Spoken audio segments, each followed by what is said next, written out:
علامہ اقبال نے اپنے ایک ملنے والے کو خط لکھا، کہا ترجمہ نہیں بھی آتا تو پھر بھی تلاوت کرو، خالی تلاوت کرنے والے کے قلب کا تعلق حضور کے دل سے جڑ جاتا ہے۔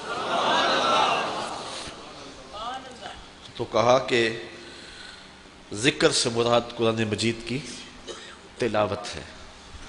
سیارہ ڈائجسٹ کا ایک قرآن نمبر چھپا تھا، اس میں ایک شخص کی کہانی لکھی تھی کہ قبر کھودتے اس کی قبر کھل گئی، لوگوں نے دیکھا کہ قبر میں روشنی ہے اور کفن بھی میلا نہیں ہوا، اور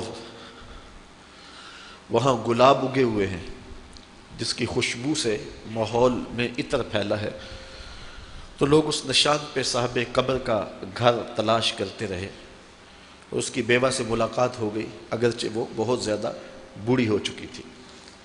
پوچھا تیرے شوہر کا کیا عمل ہے کہ ہم نے اس کی قبر میں روشنی بھی دیکھی ہے اور خوشبوئیں بھی دیکھی ہیں؟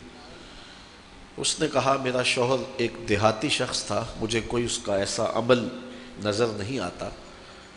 ہاں یہ مجھے یاد ہے کہ وہ قرآن مجید تو نہیں پڑھا تھا، لیکن اس کتاب سے محبت اسے بڑی تھی، اور صبح جب نماز پڑھنے جاتا تو لوگ قرآن مجید کھول کے بیٹھتے تو اسے بڑا دکھ ہوتا کہ میں بھی قرآن پڑھا ہوتا تو مجھے بھی یہ برکت نصیب ہوتی۔